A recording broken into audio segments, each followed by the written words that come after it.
Singh is accepting the challenge of El Ligero. Oh, what's that? That's a mask. What is Singh doing?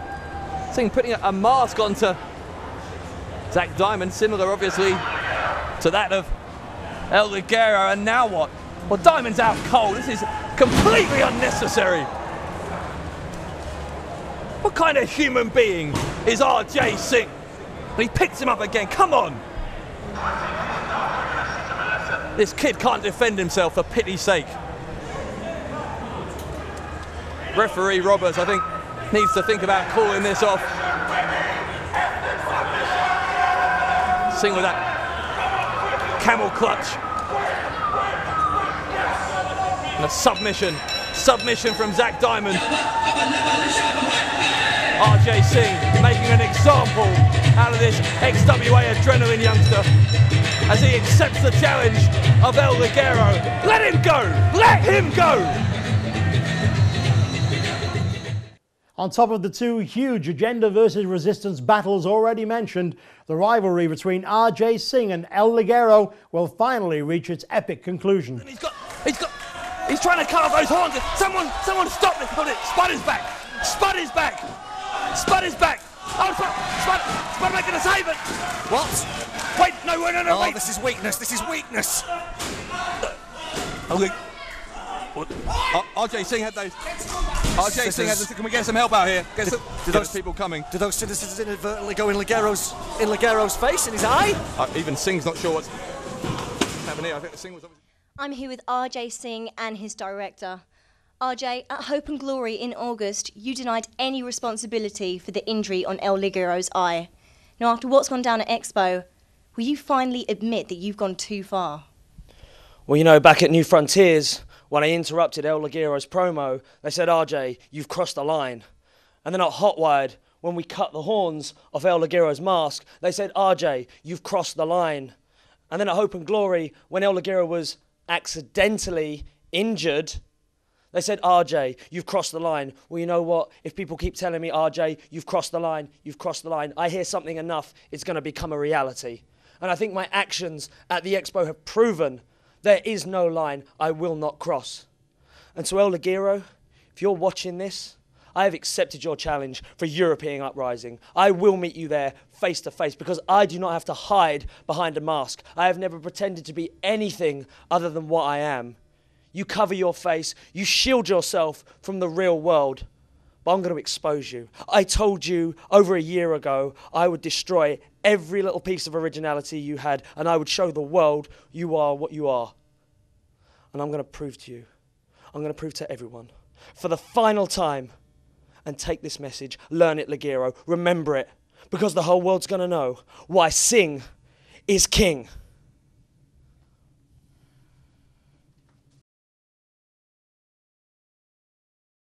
To this young man in front of his family and friends in Nottingham, are they pulling in separate directions, squeezing that metal chain around the injured ankle of Shane Spiral? Referees, for goodness sake, do something! This guy may not walk again, let alone wrestle. The team of Styx and Malin will face the leaders of the new school in a semi-final match of the FWA Tag Team Title Tournament. And the Wonder Kid name will be on the line in a ladder match as Johnny Storm and the Rockstar Spud get the chance to end their near 18-month feud once and for all. For more information on how to attend this monumental event, go to www.fwauk.com. Talking of Uprising Weekend, there have been some major changes to the first ever British Wrestling Hall of Fame. At this time, Frontline has not been given details of the reasons for the changes, but we are told that it is directly linked to issues stemming from Alex Shane's backing of the Stand Up to Vince campaign. The campaign, which launched this past weekend, is completely independent of the FWA, but Shane's involvement has caused major problems for several people involved in the promotion, especially considering that Shane and WWE legend Bret Hart will be sharing the same building this weekend. This campaign is the thing you've got involved in over the past weekend. It launched this weekend. It's called Stand Up to Vince, obviously aimed at WWE, and specifically with two aims. It's a worldwide campaign on Facebook, Twitter, all across the internet. It's aimed at making WWE change their ways so that there won't be so many premature wrestler deaths in the future, and also so that the wrestling industry as a whole can become more healthy, more competitive, and can thrive again, can go into another boom period. And when you talk about people like Eddie and the British Bulldog, who's obviously a big part of the British wrestling scene at one time, all these guys, we have a specific connection to them here, let alone in the United States. And everyone who grew up watching WWE has connections to so many people who are no longer with us, who died in many cases under the age of 40, and that's not right. Now, this campaign, as I say, has been endorsed by you. It's been endorsed by various other members of the wrestling industry, who I gather are going to be. There's a lot more coming. There's a lot more. Their thoughts public soon. Can you just tell us why it is that you personally decided to get involved? This has apparently caused several problems in the organisation and execution of the event, and as a result, changes have had to be made in the last minute.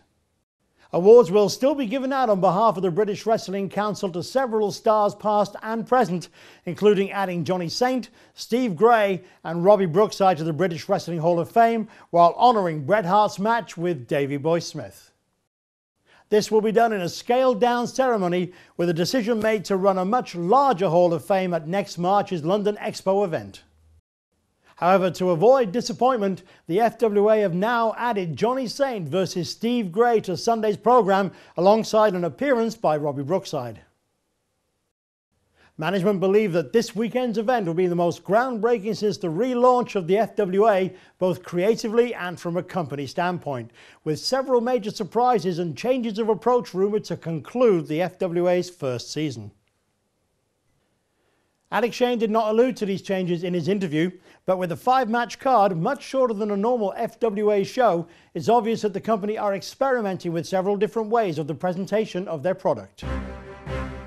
We'll bring you a special end-of-season frontline next week with a full report of what took place.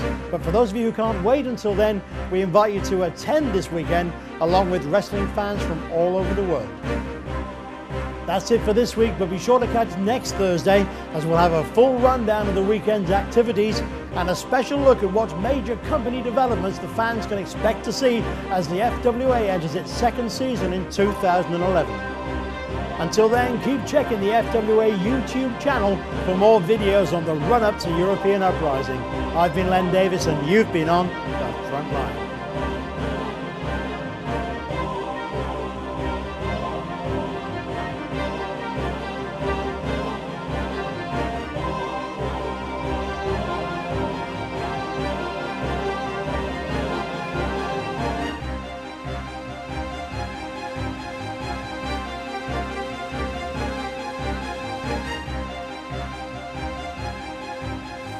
This is the resistance, and we need your help.